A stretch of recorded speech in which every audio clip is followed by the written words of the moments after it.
everybody, welcome back to my channel. My name is Mafiwa and today we're continuing the conversation surrounding self-love, darling. I am definitely not a self-help guru. I am not a self-love expert. I'm not a life coach. I'm just a young lady who's got some experiences and some knowledge and some whatever. I just love to talk, so I thought, well, here's something to talk about.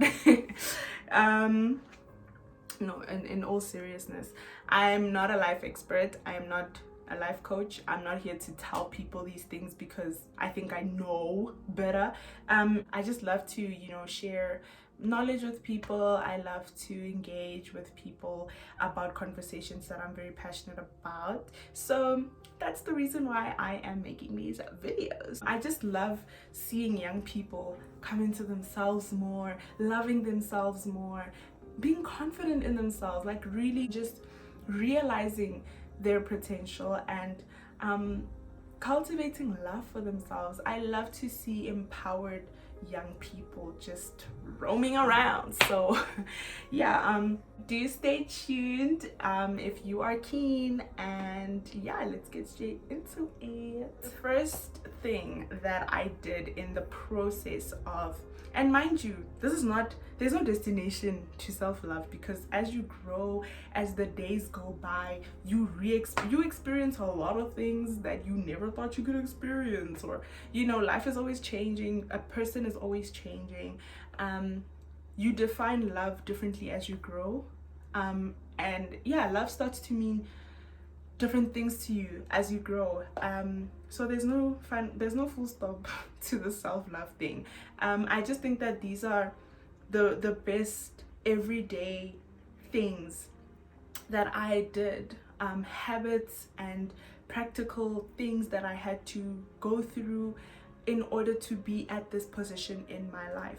The first practical thing, which was probably the most difficult step, which is why it's the first one, that I had to do in order to have a newfound confidence in myself, was to forgive the past. That was a very difficult one, and I think as people, we struggle with forgiveness more than we think. We really, forgiveness is the trickiest chat in life, period. It's a very difficult thing to do, forgiving people, and it's probably much harder to forgive people who don't realize their wrongs or the effect of their actions on you or your life, but that's one thing that I had to learn. I really had to confront the past, and I had to forgive the past. And I not only had to forgive the people who are part of the pain that I've experienced in my life, I had to really release them. And I think that it's very important. That saying that says holding a grudge is like drinking poison and expecting another person to die.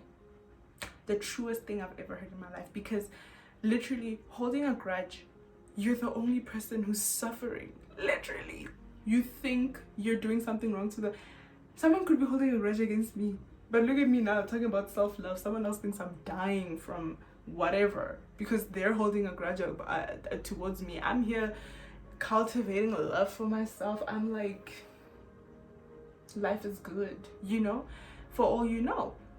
You're holding a grudge against someone who's having the best time of their lives. They're not even thinking about you, but there you are in your own little corner holding a grudge against them, thinking they're gonna notice, thinking they're gonna feel bad. Some people do notice and they still don't care. So one thing I had to learn was to release people. I had to forgive and release. I may never forget, but I had to release people. And how I did that was, I really asked myself, do I want to be happy? Do you want to have joy? I believe in joy. I think joy it's like peace. You can't take away from anybody. You can't take it. Happiness is found in the external, but joy comes from within. Peace comes from within. And I wanted that. I needed that. I was like, this is the only way I can move on with my life, if I can have true joy and true peace on the inside of me. So I released them. And how did I do that? I asked myself, well, do I want to be joyful? Yes. Do I have joy? No. Why? Because I gave the key to my joy to other people, in the hands of all the people who've offended me, who've hurt me, who've done this, who've done that. And you know what? Sometimes those people are aware of that. They are aware of the fact that actually this person will never be free because they will stay mad at me. So since I hold the key to their happiness, I'll keep pissing them off. I'll keep upsetting them. I'll keep offending them. In subtle ways, I'll keep manipulating them. I'll keep lying to them. I'll keep deceiving them because I hold the key to their happiness. Basically, you have made another person the God over your life, because you cannot go into the next level of who you are without that person's approval. Basically, that's what you're saying. And that's what I had to realize. It's an ugly realization. It hurts because like, but do you know how those people offended me? Do you know how hurt I was by that thing? But do you know how it damaged me as a person? Yeah, I know. Mara, at the same time, giving that person the responsibility to make you happy will damage you even more, because you will experience so much like you will continue to relive the heartbreak, and it might even get worse as time goes. And maybe the people won't take advantage of the fact that they realize that you left the key to your happiness in their hands, but maybe they'll never acknowledge their wrongs, or they'll have too much pride to even ever say sorry. And what if they die without ever, reconciling with you, without ever asking for forgiveness, without ever apologizing, without ever acknowledging their wrongs? Are you going to suffer until you die? Correct, that person will torment you in their grave, because when you can't release people, you can't let go of the things. I just had to tell myself, you know what? I know what I want out of life, and that person doesn't. They cannot give me that. God can give me that, and only I can do that. So I need to take back that authority. I need to take back that responsibility. I'm not a victim. I am going to shape my own future, and that's something you really have to talk yourself into. It takes a lot of mental strength and a lot of mind power. It's a conversation you're gonna have to sit and have with yourself. Imagine your best friend or your sister, your brother, your child, your parent, whatever, someone you really love, living the way you're living, with the mindset you have, holding the grudges you're holding. Would you look at that person and say, yeah, you should suffer like this forever until that person comes and says sorry? Or would you tell that person, actually, I just think you should start living your life, dude? Forget that person. Forget what they did. Like, release them. You need to, because we don't know how long you have on earth. Release those people and live your life. Be happy. Have joy. Have peace, So that's really a conversation I had to have with myself. And that's the one step that took years, honey. When I say years, I'm talking close to a decade. It took years for me to really get into a place in my life where I forgave the past, and I meant it. I really forgave the past, and I meant it. And I'm telling you, I've never been more free. Sometimes, if you encounter the same people who've offended you in a certain way, or hurt you, or brought some confusion to your life in a certain way, or some pain in your life, you kind of you have a relapse. Yeah, now you just like, wait, if I just but you just, the peace inside you is like, no, don't disturb me. The joy is like, no, don't take me away. They're just trying to steal me from you. And you're like, no, I'm not gonna let them zen. So that was the biggest, most difficult first step I had to do. Took years. And once I was able to do that, once I was able to forgive the past and really learn every day to let go of the past and release those people and find a new way to relate to those people even. Forgiving myself was the second step. I now had to forgive myself for either spending so much time holding grudges and not experiencing life like I ought to, for giving people power over my life and how I do life, how I feel, how I think, how I engage with people. I had to forgive myself for judging myself, for being so mean to myself. I had to forgive myself for maybe if I blamed myself for certain situations, I had to forgive myself for putting myself in a position to experience the things that led me to be the way that I am. I had to forgive myself for just everything. So I did that.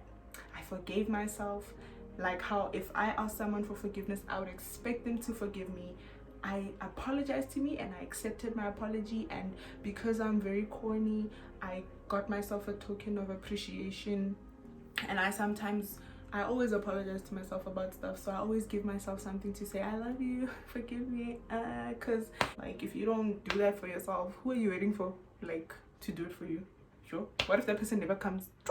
So now for the rest of my life I will not experience gift giving, sure, because I'm waiting for somebody.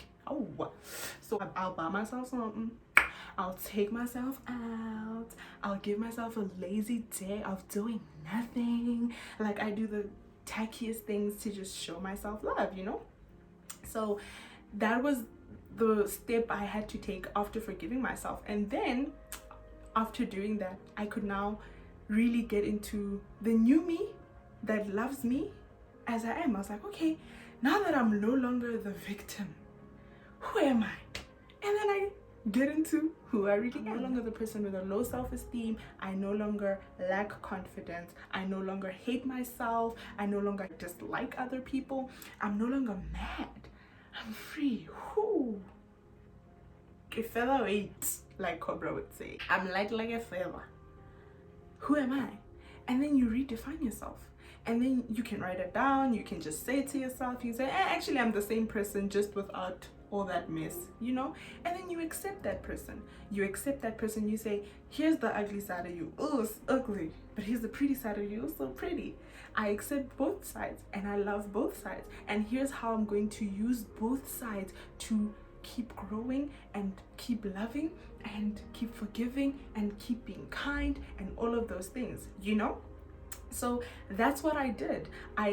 For me, I had to become a new person. I had to really take the child in me that I knew I was, that confident, talented, outspoken, whatever, that child.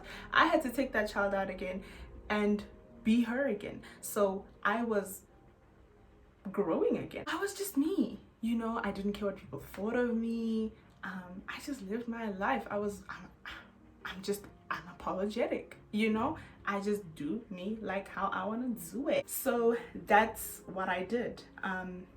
I awakened the child in me. I joined forces with the adult me and all the experiences the adult me has and what she's learned and how she wants to do life now moving forward.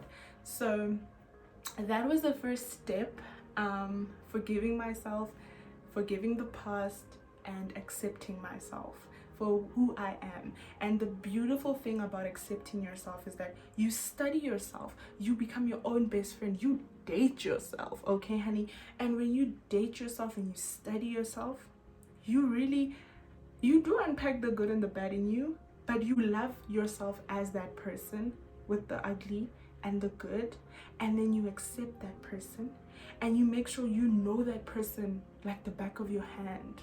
And that's one thing I had to learn, that I will never allow another person to tell me something about myself that I don't already know. And that's how much I had to know myself. That's how long I had to study myself.